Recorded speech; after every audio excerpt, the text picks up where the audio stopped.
Apa yang kita siapkan untuk sakaratul maut itu? A'udzubillahi minasyaitonirrajim.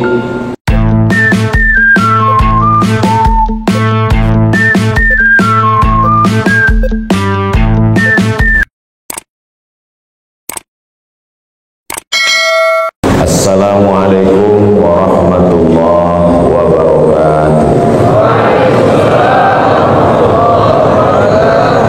Alhamdulillah. Allahumma salli ala Sayyidina Muhammad wa ala ali Sayyidina Muhammad. Bapak-bapak, ibu-ibu, hadirin jamaah fardu subuh yang dimuliakan Allah Subhanahu wa ta'ala.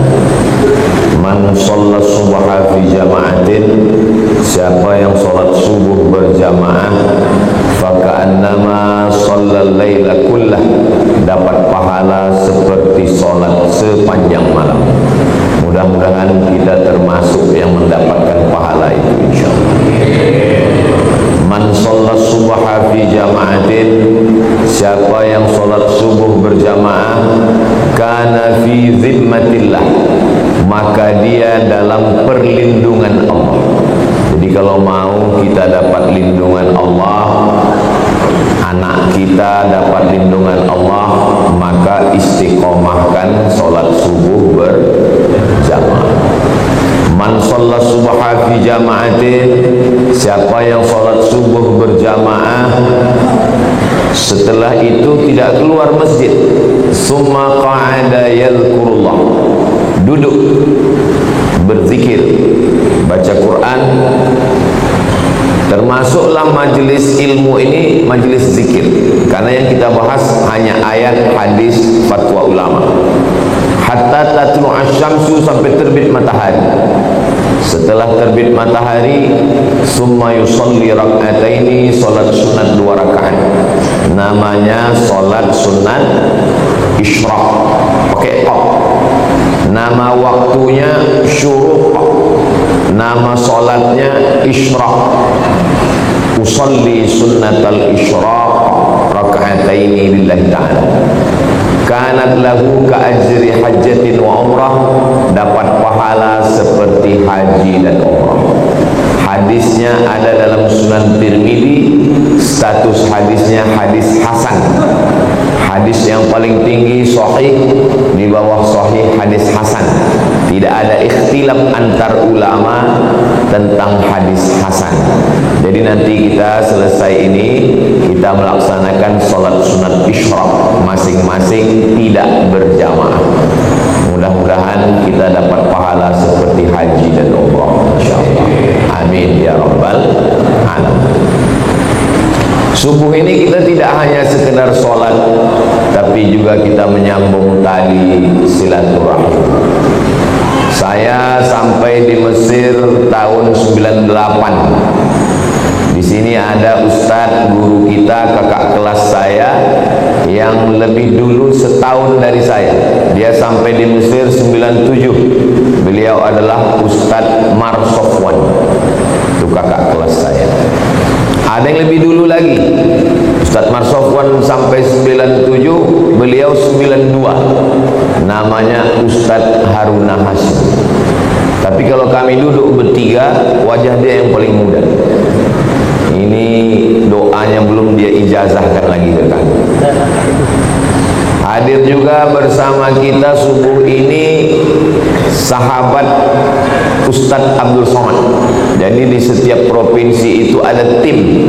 Di antara tim Ustadz Abdul Somad di Kepri, Kepulauan Riau, dari sejak 2013 sampai sekarang, itu namanya Bang Hardi Slamet Hud. Kenal Bapak Ibu orangnya? Nah, jadi kalau nanti ada orang bertanya-tanya, kenapa Ustadz Somad turun gunung sekarang ini? Karena tim sahabat Ustadz Abdul Somad sedang balihonya berserak-serak di Batam. Itulah kenapa saya turun membuat tablik akbar, pertemuan entah kemana-mana sebagai ikhtiar. Jangan nanti Bapak Ibu tidak bisa menjawab kalau ditanya orang, kenapa Ustadz Somad turun ke Batam sekarang? Entah latah-latah aja dia itu sekarang. Ustadz Somad kalau ada tim yang mencalonkan diri, dia pasti turun, karena itu bagian dari dakwah. Karena kalau saya yang ceramah tak sanggup. Saya ke Batam ini setahun cuma 4 hari. Hari Jumat, Sabtu, Ahad, Senin. Setahun sekali cuma saya turun. Tapi kalau ada tim Ustadz Somad itu yang duduk jadi penguasa, insya Allah terbantulah dakwah ini, insya Allah. Itu tujuannya. Saya yang memotivasi. Saya bilang ke Bang Hardi, Bang Hardi maju jadi gubernur. Kata dia, nantilah 2029. Nah, kalau gitu jadi wali kota. Kalau belum sanggup jadi wakil dulu. Nah, ini semua adalah pesan-pesan supaya orang faham kekuasaan ini kalau tidak dipegang, dia akan dipegang orang lain. Jadi Bapak Ibu jamaah mengerti, faham, supaya kita tidak mudah termakan isu yang ada di internet. Jangan mau makan isu, jangan mau makan hoax, karena sampai hari ini kita masih makan nasi. Terserahlah mau makan lontong, mau makan mie, lendir, yang penting jangan makan isu, makan hoax. Yang mau kita bahas subuh ini adalah perjalanan kita berikutnya. Kalau haus, minum. Kalau lapar, makan. Kalau kepanasan, hidupkan kipas, hidupkan AC. Kalau kedinginan, pakai jaket. Selalu ada langkah antisipasi. Nah, yang mau kita hadapi ke depan ini apa? Yang akan kita hadapi nanti adalah yang pertama, sakaratul maut. Apa yang perlu kita siapkan untuk sakaratul maut ini? Banyak orang menghadapi pensiun udah siap. Saya Pak Ustadz untuk pensiun ini udah saya siapkan 100 pintu kos-kosan Pak Ustadz. Banyak betul Pak, baru pintunya aja Pak Ustadz. Yakin betul dia malaikat maut itu datang setelah pensiun. Tidak salah, tak ada salahnya orang yang menyiapkan ruko, menyiapkan kos-kosan. Bagus, tidak salah. Itu ikhtiar. Tapi tak banyak yang mempersiapkan untuk sakaratul maut. Siap-siap untuk pensiun, belum tentu jadi. Belum tentu. Bisa jadi sebelum pensiun sudah mati. Tapi mati ini tidak kita siapkan pun pasti mati. Yang paling pasti dalam hidup ini adalah mati. Apa yang kita siapkan untuk sakaratul maut itu? A'udzubillahi minasyaitonir rajim. Innal ladzina qalu rabbuna Allah summa istaqamu. Orang yang selalu menyebut Allah kemudian dia istiqamah, tatanazzalu alaihimul malaikah, turunlah malaikat waktu dia mau sakaratul maut, waktu ruhnya mau keluar dari jasad, turun 2 malaikat. Malaikat yang pertama berbisik, alla takhafu, jangan kau takut. Karena rupanya orang mau mati itu takut. Takut sakaratul maut, takut azab kubur, takut mungkar nakir, takut titian siratal mustaqim, takut hisab, takut neraka, takut. Maka datang malaikat membisikkan, alla takhafu, jangan kau takut. Perasaan yang kedua orang yang sakaratul maut itu, wala tahzanu, jangan sedih. Rupanya orang yang mau mati itu perasaannya sedih. Sedih meninggalkan rumah, sedih meninggalkan anak, sedih meninggalkan bini, sedih meninggalkan BPKB, STNK, surat tanah, akte notaris. Sedih. Apa kata malaikat? Wala tahzanu, jangan kau sedih. Takutnya hilang, sedihnya melayang. Waktu itu hatinya kosong. Ketika itu malaikat membisikkan yang ketiga. Apa kata malaikat? Wa abshiru bil jannatil lati kuntum tu'adun. Berbahagialah engkau mendapatkan surga yang dijanjikan Allah Subhanahu wa taala. Mudah-mudahan kita termasuk yang mati husnul khatimah. Apa syaratnya? Apa syaratnya supaya kita dapat macam yang disebutkan dalam ayat ini? Syaratnya kata Allah, qalu rabbunallah tsumma istaqam. Istiqamah menyebut Allah. Bisa subhanallah, bisa alhamdulillah, bisa Allahu akbar, bisa la haula wala quwata illa billah. Afdalul dzikri fa'lam annahu la ilaha illallah. Makanya orang kalau dia ikut tarekat Naqsabandiyah, zikirnya Allah Allah Allah Allah alladzina yadhkuruna Allah, orang yang menyebut Allah qiyaman waktu tegak, wa qu'udan waktu duduk, wa ala junubihim waktu berbaring. Duduk, tegak, berbaring selalu mengingat Allah. Itu makanya melihat wajah di cermin menyebut Allah. Allahumma kama hassanta khalqi fahassin khuluqi. Masuk masjid menyebut Allah. Allahumma ftahli abwaaba rahmatik. Keluar masjid menyebut Allah. Allahumma inni as'aluka min fadlik. Masuk ke WC menyebut Allah. Allahumma inni a'udzubika minal khubuthi wal khaba'ith. Mau tidur menyebut Allah. Bismika Allahumma ahya. Yang dibaca mau tidur dia.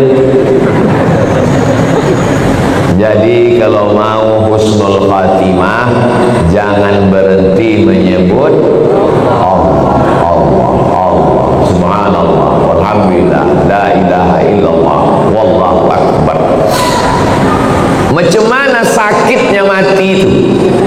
Nabi Isra Mi'raj berjumpa dengan yang orang sudah mati beribu tahun. Sudah berapa lama kalian mati? Ribuan tahun. Macam mana rasanya mati itu?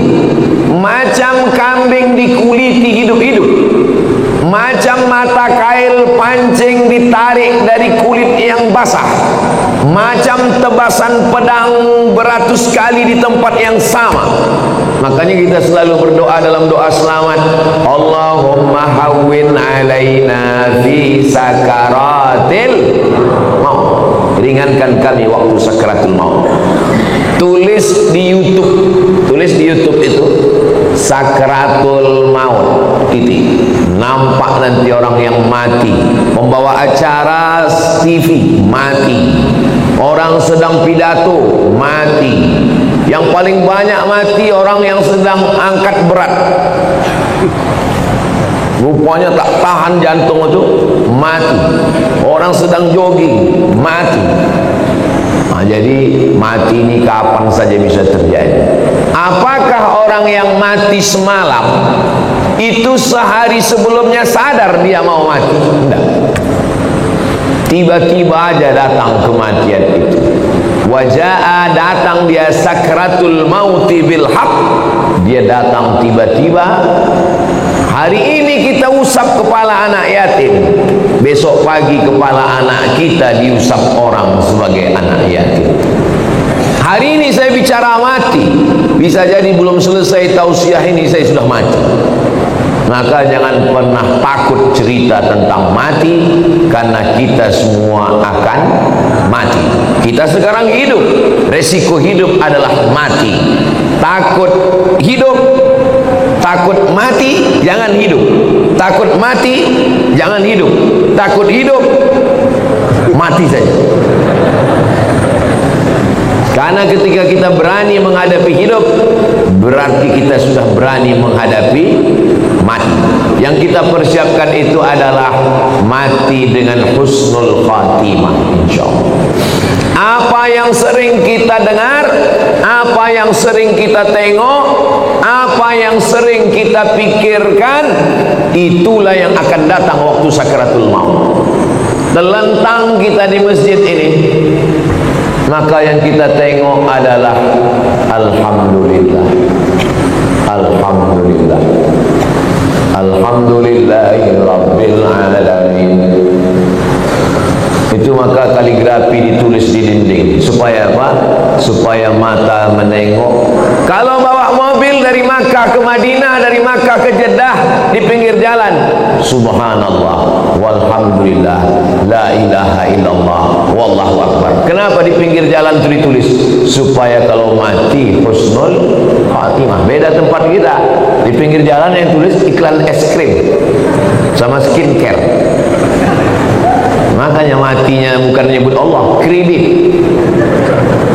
Apa yang sering kita dengar, apa yang sering kita tengok, apa yang sering kita pikirkan, itulah yang akan datang waktu sakaratul maut.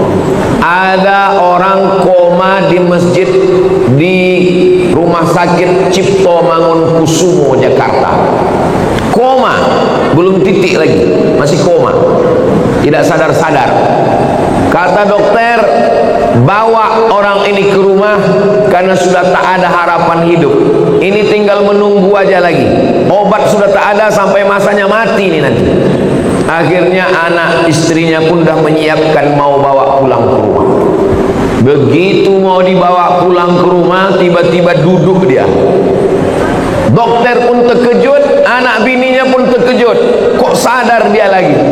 Akhirnya ditanyalah orang ini, Bapak kan koma? Iya. Di dalam koma itu apa yang Bapak rasakan? Aku tak ingat apa-apa. Terus kenapa tiba-tiba sadar? Tiba-tiba datang Ustaz Somad. Apa kata dia?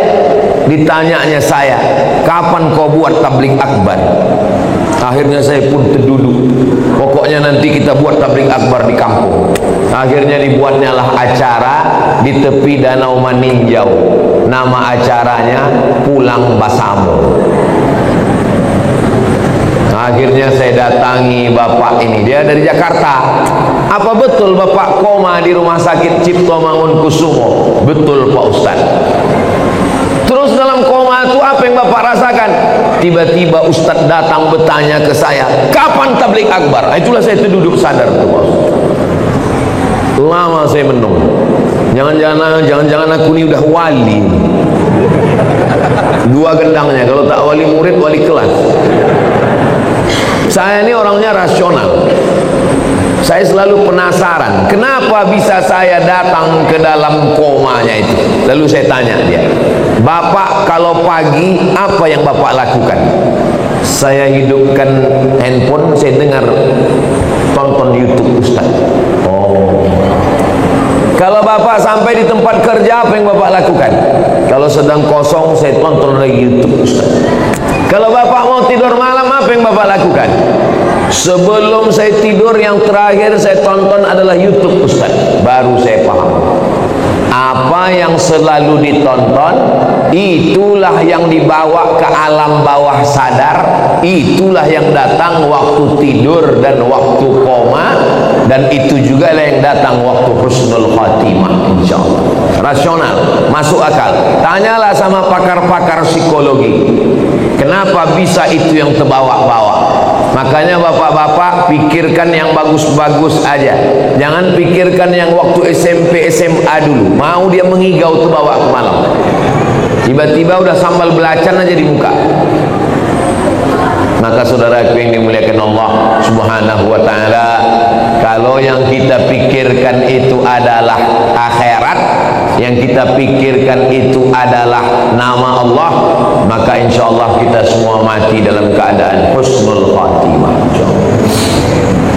Nah, ruh kita keluar dari hembusan. Makanya orang yang mati itu biji matanya terbuka. Semua orang yang mati biji matanya terbuka. Apa yang ditengok waktu mata terbuka? Yang ditengok itu adalah ruh keluar dari mulut dan hidung. Dulu ruh itu masuk ke dalam jasad ini dihembuskan. Wa nafakhtu fihi min ruhi, aku hembuskan ruh. Raha yaruhu, pergi berhembus. Ruh itu artinya pergi dan datang berhembus. Maka waktu datangnya berhembus, perginya pun berhembus. Ruh itu berjalan dari mulai ujung kaki sampai ke betis, naik ke lutut, naik ke paha, naik ke pinggang, terasa dingin, sejuk di kaki. Kalau ada bapak ibu yang udah merasa agak sejuk di kaki, tak lama lagi itu. Naik dia ke atas, naik dia ke atas, naik dia ke atas, keluar dia dari mulut, biji mata menengok ruh itu keluar, maka datang orang lain memejamkan mata kita. Bismillah wa ala millati Rasulillah, inna lillah wa inna ilaihi raji'un. Menggerakkan tangan ringan, menggerakkan lidah ringan. Yang paling ringan adalah menggerakkan kelopak mata. Ini yang paling ringan. Tapi waktu kita sakratul maut, jangankan menggerakkan tangan, jangankan menggerakkan bibir, menggerakkan kelopak mata pun tak bisa. Terbuka. Bini yang katanya buah hati belayan jiwa pun takut memejamkan biji mata kita. Datang anak ke masjid memanggil tuan imam, Pak Imam, tolonglah datang ke rumah. Ayah kami matanya tak tertutup-tutup dari tadi malam. Baiknya imam, padahal orang ini tak pernah datang ke masjid. Makanya masyarakat sini yang tak pernah datang ke masjidlah kalian. Untuk apa Ustaz sampaikan ini? Bukan orang ini datang, kirimkan video ini ke dia.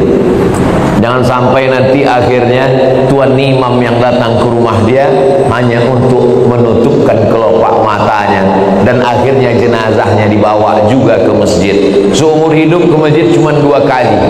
Yang pertama akad nikah, yang kedua inna lillah.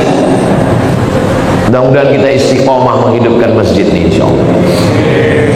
Lalu kemudian setelah ditutupkan, kita pun ruh keluar dari jasad.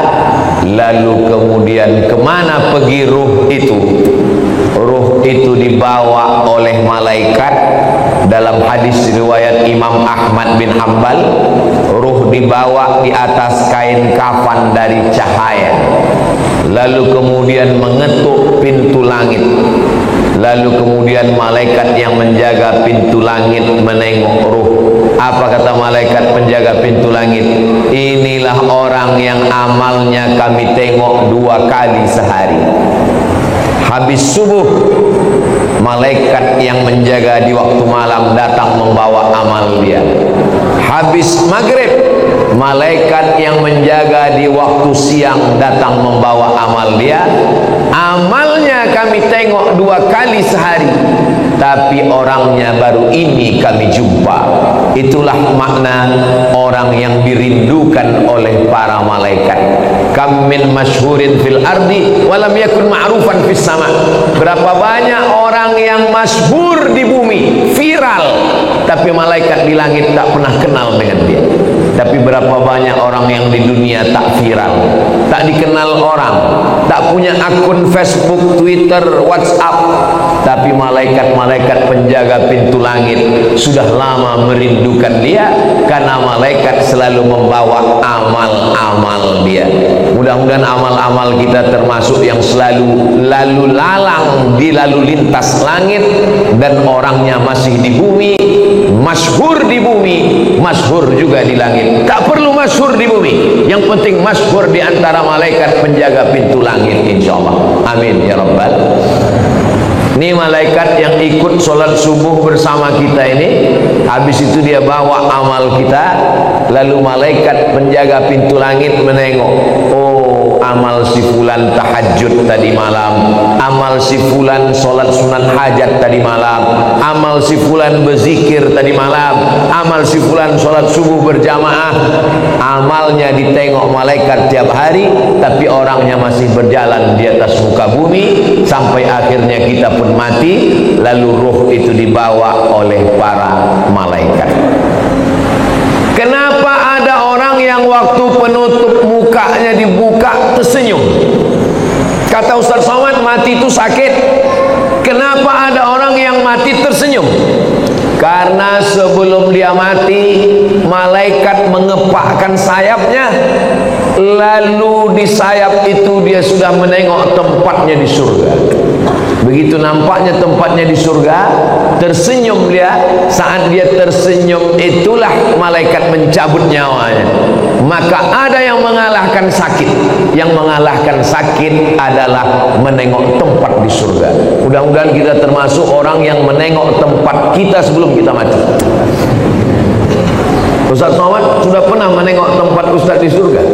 Saya jangankan menengok tempat di surga, menengok tempat parkir mobil pagi ini pun tak tahu saya. Karena menengok tempat di surga itu nanti ketika kita mau sakratul maut. Masa iya Pak Ustaz sakitnya mati bisa dikalahkan? Itu logikanya begini, rasionalnya begini. Ibu habis melahirkan anak, sobek dagingnya, mohon maaf, sakit. Tak usah saya ceritakan sakitnya. Nanti kalau saya ceritakan ibu-ibu, alah macam pernah aja Ustaz itu. Ibu sedang terbujur sekarang di rumah sakit, baru saja disobek dokter kulitnya, koyak mengeluarkan bayi. Tak lama kemudian datang bidan membawakan bayi, lalu ibu pun menggendong anak itu. Ibu senyum atau tidak? Senyum. Yang saya tanya, sakit atau tak sakit? Inilah hebatnya ibu yang saya tanya, bisa pula bapak itu merasakan sakit. Kan memang cinta sejati lah orang. Ibu itu baru saja melahirkan anak, nyawa taruhannya, koyak dagingnya, tapi menengok anak tersenyum dia. Begitulah mati itu, sakit, tapi sakitnya kalah. Kenapa? Karena menengok tempat di surga, ditunjukkan Allah. Itu salah satu tanda husnul khatimah. Orang yang husnul khatimah itu irqul jabin. Irqul jabin, berkeringat jabin di atas kening atasnya. Kenapa? Kenapa orang yang mati husnul khatimah itu berkeringat di atas jabin ini? Karena malu. Biasanya orang kalau malu kan merah wajahnya karena tersipu malu. Maka orang yang meninggal menengok tempatnya di surga, malu dia karena amalnya tak seberapa. Aku amalku rasanya tak seberapa, kenapa besar kali balasan yang kau kasih ya Allah. Maka salah satu tandanya adalah irqul jabin, keluar macam keringat kecil di atas. Tapi jangan pula gara-gara ini biar supaya suami ibu disangka husnul khatimah, begitu mati langsung semprotkan air ke keningnya. Itu tak usah dibuat-buat, serahkan aja kepada Allah Subhanahu wa ta'ala. Ini yang saya sampaikan ini menurut hadis-hadis yang sahih, supaya kita bersiap-siap. Maka jangan lupa berzikir. Zikir ini banyak kali Pak Ustaz. Kata guru saya Syekh Umar Al-Ma'ruf Ali, dia keturunan dari Syekh Muhammad Tayyib. Syekh Muhammad Tayyib ini murid langsung dari Syekh Muhammad bin Abdul Karim Samman dari Madinah. Kata dia, Abdul Somad, kalau kau payah memilih-milih zikir yang banyak, kau amalkan aja 3. Yang pertama istighfar, yang kedua solawat, yang ketiga la ilaha illallah. Istighfar itu membersihkan cawannya. Ini cawan kotor, kalau dituang air zam-zam ikut jadi kotor. Bersihkan dulu, membersihkan cawannya dengan istighfar. Astaghfirullahaladzim, astaghfirullahaladzim, astaghfirullahaladzim, astaghfirullahaladzim, astaghfirullahaladzim.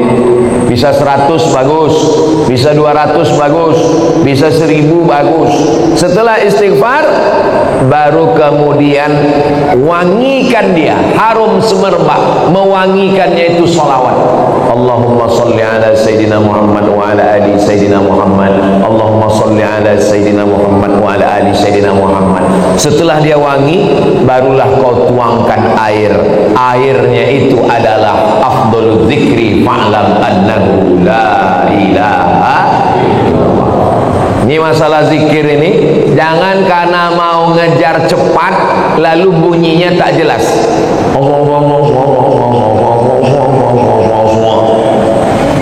Astaghfirullahaladzim, astaghfirullahaladzim, astaghfirullahaladzim.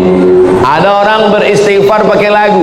Astaghfirullah Rabbal baraya. Bagus, tak salah.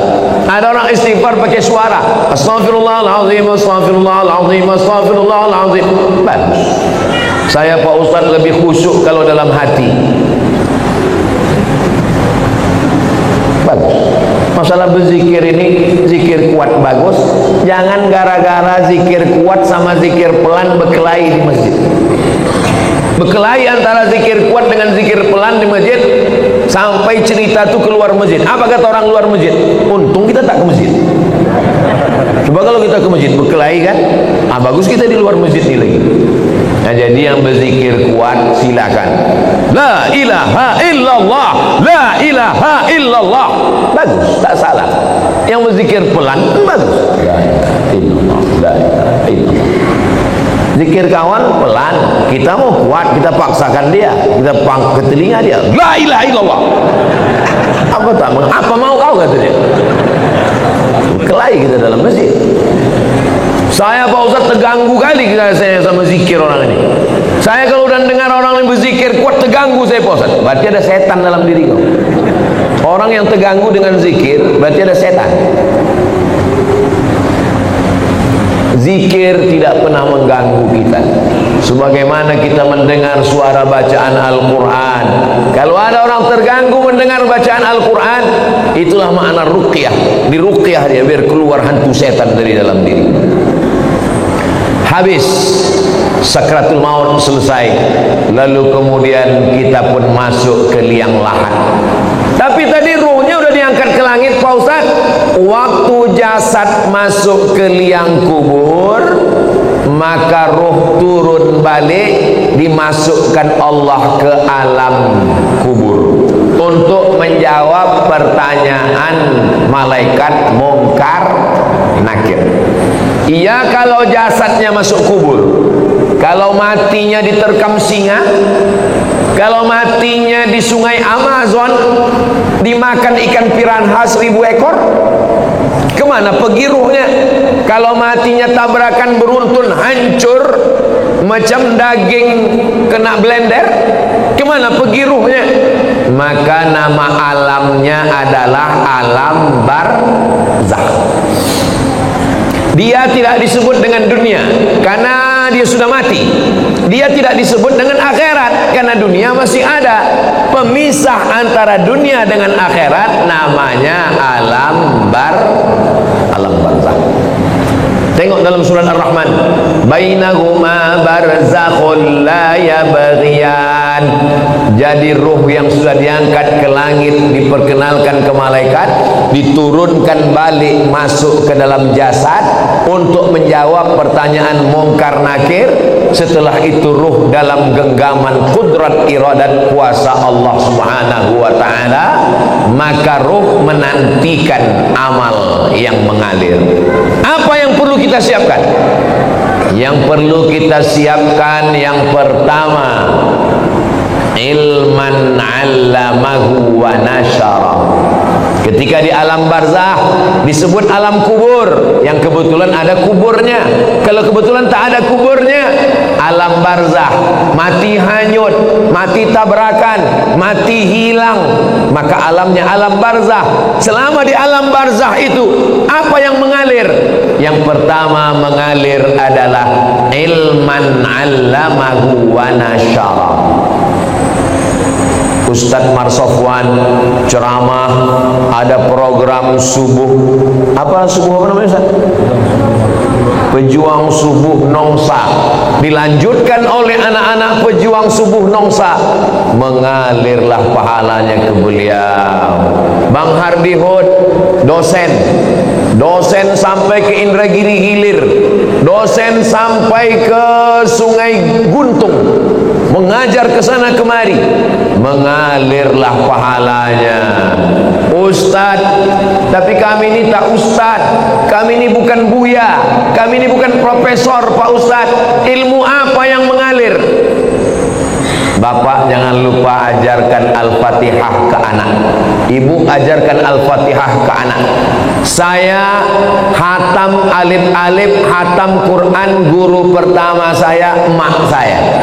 Jadi sampai hari ini kalau saya ngajar di mana-mana, itu pahalanya mengalir ke almarhumah emak, ke almarhum ayah saya. Maka ibu kalau tak sempat, bapak kalau tak sempat, ajarkan Al-Fatihah ke anak, supaya anak sholat subuh, zuhur, asar, maghrib, isya, tahajud, witir, duha, dia baca Al-Fatihah, mengalir ke kita semuanya. Saya Pak Ustadz sempat juga mengajarkan beberapa ilmu Pak Ustadz. Ilmu apa yang bapak ajarkan? Ilmu santet. Minta ampunlah kepada Allah, mudah-mudahan lupa murid-murid itu, tak diamalkannya lagi, taubat dia. Itu maka sebelum mengajar tuh, ajarkan yang baik-baik. Saya berharap ceramah ke sana kemari, mudah-mudahan ini diamalkan jamaah, mengalir ke alam barzah saya insyaallah. Amin. Walaupun amal yang sikit aja, amal sikit yang diamalkannya, bismillahi tawakkaltu 'alallah la haula wala quwata illa billah, mengalir. Yang pertama mengalir ilman 'allamahu wa nasyarahu. Yang kedua, waladan salihan tarakahu, anak soleh yang ditinggalkan. Bangun anak soleh itu malam, tahajud dia, berdoa dia, Rabbil firli wali walidayya warhamhuma kama rabbayani shaghira, mengalir pahalanya. Sekarang saya ceramah ini di Batam. Almarhumah emak saya, almarhum ayah saya menengok amal saya secara live. Mana dalilnya? Dalilnya Quran. Wa qul i'malu, beramallah kamu, fasayarallahu amalakum. Yang menengok amal kamu itu ada tiga. Yang pertama Allah, yang kedua Rasulullah Nabi Muhammad menengok amal kita, yang ketiga wal mu'minun, orang beriman. Apa kata tafsir Ibnu Katsir? Maksud orang beriman, ayah, ibu, atuk, nenek menengok amal anak cucunya. Maka moyang saya sedang menengok amal saya, macam jamaah yang nonton streaming live sekarang. Begitulah mereka menonton di alam barzah. Oh, senangnya aku, cucuku dari anak si fulan rupanya sedang menyampaikan tausiah di Batam. Mudah-mudahan kita pun menengok amal yang baik dari anak cucu kita insyaallah. Makanya selalu doanya, Rabbana hablana minas salihin, Rabbana hablana min ladunka dzurriyyatan thayyibah, Rabbana hablana min azwajina wa dzurriyyatina qurrata a'yun waj'alna lil muttaqina. Apalagi yang mengalir? Yang mengalir yang ketiga adalah mushafan warasahu, mewakafkan Al-Quran.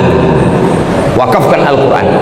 Kalau ditengoklah masjid, masjid apa nama masjid kita? Masjid Baitul Amal. Nah, itu wakaf Qurannya, masya Allah. Kalau ditengok dari susunannya, nampaknya Quran ini tak pernah dibaca ini. Janganlah begitu Pak Ustaz. Ini Quran ini disusun rapi ini karena mau pengajian subuh ini. Kalau tidak ada pengajian tunggang langgang lintang pukang juga Quran ini. Itu yang mewakafkan Quran ini meninggal orangnya. Kenapa ada tradisi wakaf surat Yasin tempat kita? Karena orang dulu susah, tak ada duit, maka tak bisa dia mewakafkan Quran, diwakafkannya surat Yasin. Tapi yang paling bagus Quran. Waktu almarhumah mak saya meninggal, saya teleponlah penerbit Syamil di Bandung. Assalamualaikum penerbit Syamil. Waalaikumsalam. Mak saya meninggal, saya mau mewakafkan Quran. Berapa Pak Ustaz? 1000 eksemplar berapa ya? Kalau untuk Somad, Ustaz Somad gratis kata dia. Nah, kalau gratis 2000 lah saya bilang. Kalau 2000 bayar Pak Ustaz. Nah, kalau bayar saya minta 5000. Saya minta 5000, Habis itu saya kirim ke masjid-masjid, ke pesantren. 5.000 kita kirim, mustahil ke 5.000-nya itu tak dibaca orang. Makanya kalau kita di Masjidil Haram, Masjid Nabawi, keluar Masjidil Haram, di pintu masuk Zamzam Tower itu ada orang jual Quran. Haji, wakaf haji, wakaf haji, wakaf, wakaf, wakaf. Apa maksudnya itu? Mewakafkan Al-Quran. Tapi kata ulama, bukan cuma wakaf Quran, wakaf kitab fikih, wakaf kitab agama, wakaf kitab Riyadhus Shalihin, wakaf kitab, itu juga sampai kepada Allah, sampai disampaikan Allah kepada kita. Maka baca Quran ini supaya mengalir kepada orang yang mewakafkannya, insyaallah. Yang keempat, apalagi yang mengalir? Masjidan banahu, membangun masjid. Siapa yang mewakafkan tanah ini, yang mewakafkan masjid ini? Tak bisa saya bangun masjid utuh, satu masjid Pak Ustaz. Tak bisa membangun satu utuh masjid, isi aja kantong-kantong tu. Itu yang mengisi kantong tu, itu mengalir. Yang tak mengisi, innalillah lah kalian. Duit yang disimpan di bank, ditabung 3 miliar, mati kita, Bapak, kalau duit kita 3 miliar, mati kita, itu mereka udah siap untuk memakai.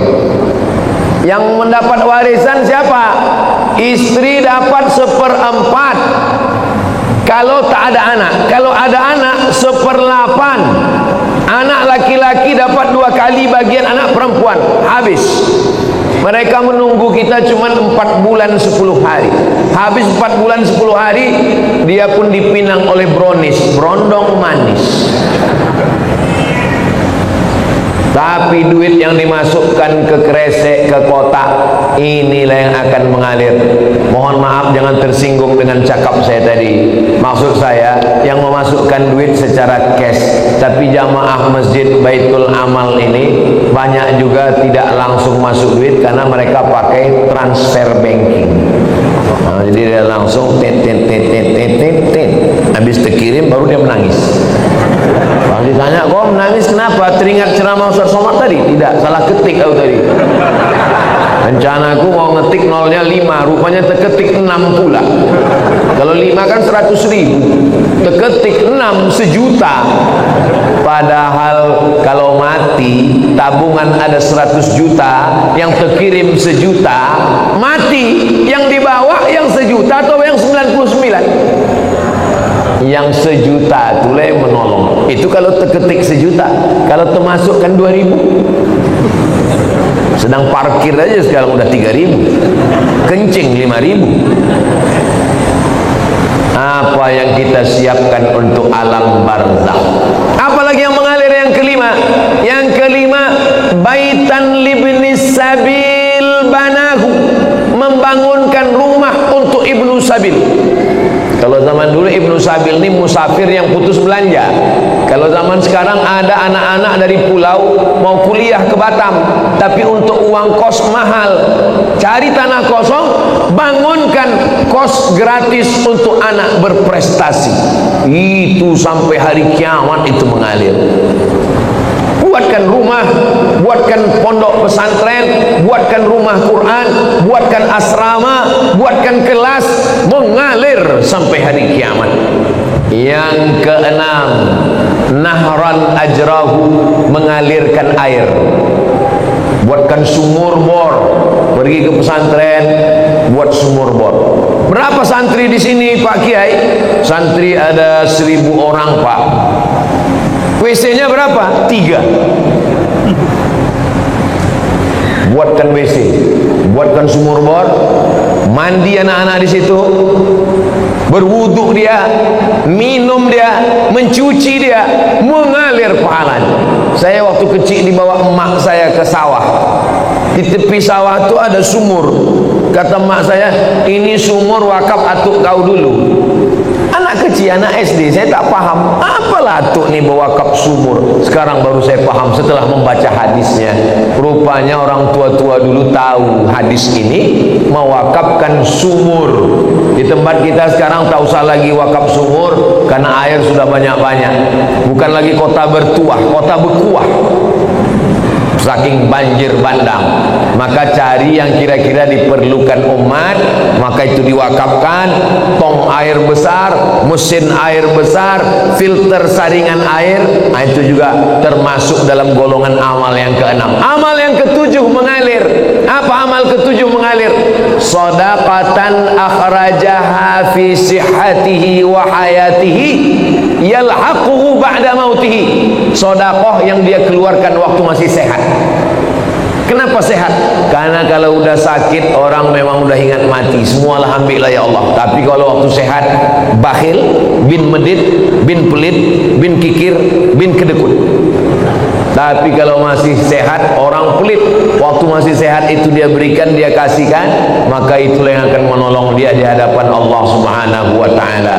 Imam Syafi'i meninggal 204. Imam Syafi'i meninggal 204. Sekarang tahun 1445. 1446. Berarti Imam Syafi'i di alam barzah sudah 1200 tahun lebih.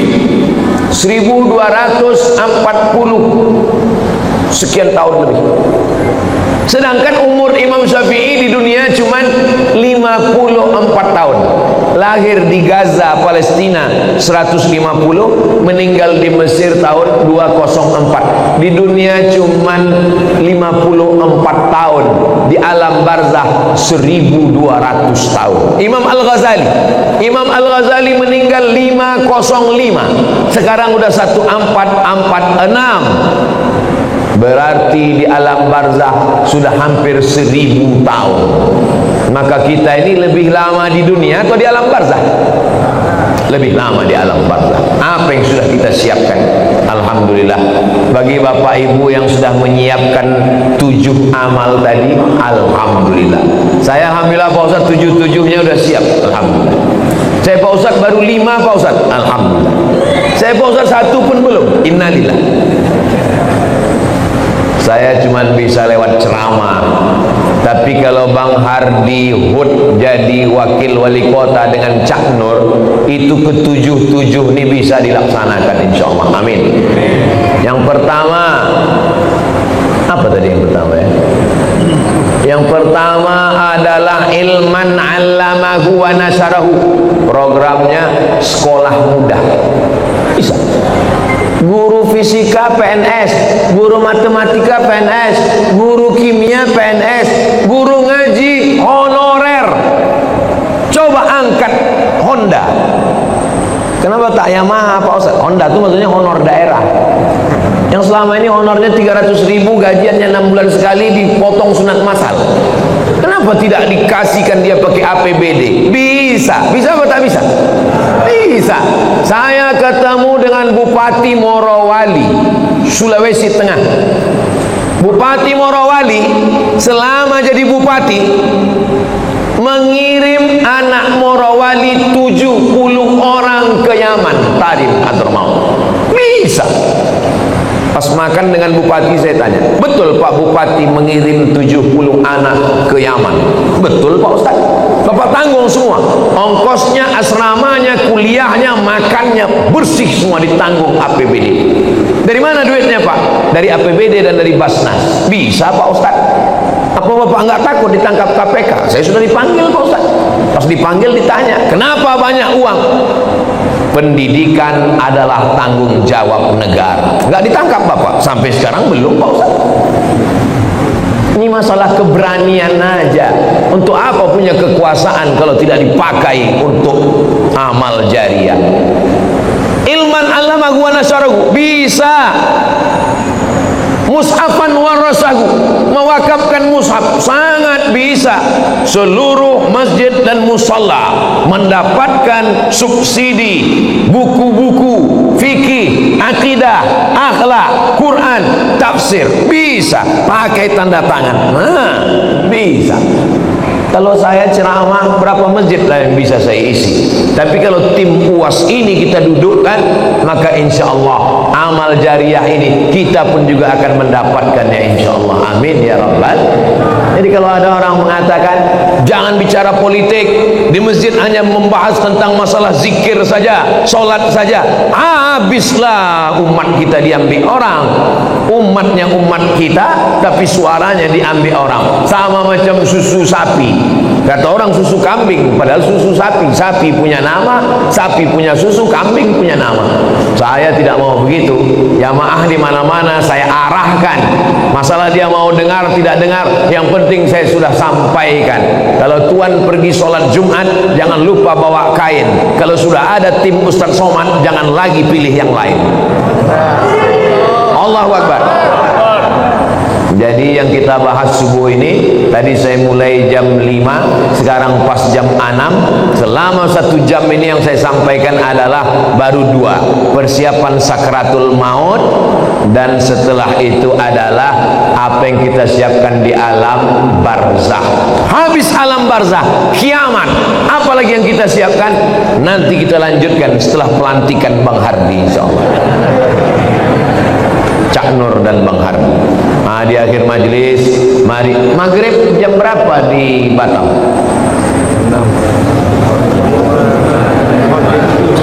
Jam 5.55. Jadi jam 5.55 sudah boleh sholat sunat isyraq. Kalau tak tahu jam berapa matahari terbit, untuk daerah Sumatera tidak sama dengan daerah lain. Untuk daerah kita di bagian Sumatera Utara, di Aceh, di Riau, Kepulauan Riau, itu tengok waktu maghrib. Jadi kalau di Pekanbaru maghribnya jam 6:05, jam 6:05 sudah bisa sholat sunat isyraq. Kita jam 5.55 sudah bisa. Sekarang jam 6, maka kita sholat sunat isyraq. Di akhir majelis mari kita berdoa. Tolong sampai tanggal 27 ini doa tawassul. Cara berdoanya, ya Allah, berkat surat Al-Fatihah ini dudukkanlah sahabat Ustadz Abdul Somad, Bang Hardi Hud, Cak Nur dan Bang Hardi Hud menjadi pemimpin kami. Insyaallah dia adil dan amanah. Al-hazihin niyah. Al-Fatihah. A'udzubillahi minasyaitonirrajim. Bismillahirrahmanirrahim. Alhamdulillahirabbil alamin. Arrahmanirrahim. Maliki yaumiddin. Iyyaka na'budu wa iyyaka nasta'in. Ihdinas siratal mustaqim, siratal ladzina an'amta 'alaihim ghairil maghdubi 'alaihim waladdallin. Amin. Allahumma shalli ala sayyidina Muhammad wa ala ali sayyidina Muhammad. Ya qadiyal hajat, engkau yang menunaikan hajat. Ya rafi'an darajat, engkau yang mengangkat derajat. Ya man qada amran innama yaqulu lahu kun fayakun, engkau yang dengan kun fayakun maka terjadilah segala sesuatu. Mudahkanlah urusan kami, urusan keluarga kami, urusan anak-anak kami, terutama urusan kepemimpinan wali kota, wakil wali kota Batam ini, ya Allah. Allahumma rzuqna imaman adila, berikan kami pemimpin yang adil, amanah, yang beriman, yang takut kepada engkau, yang umat Nabi Muhammad sallallahu alaihi wasallam. Allahumma inna nas'aluka salamatan fid din wa afiyatan fil jasad wa ziyadatan fil ilmi wa barakatan fil rizqi wa taubatan qabla al maut wa rahmatan 'inda al maut wa maghfiratan ba'da al maut. Allahumma hawwin 'alaina fi sakaratil maut wan najata minan nar wal 'afwa 'inda al hisab. Rabbana atina fid dunya hasanah wa fil akhirati hasanah wa qina adzaban nar. Wa sallallahu ala sayyidina Muhammad wa ala alihi wa sahbihi wasallam walhamdulillahi rabbil alamin. Taqabbalallahu minkum minna wa minkum taqabbal ya karim. Salat sunat isyraq 2 rakaat. Usolli sunnatal isyraq raka'ataini lillahi ta'ala.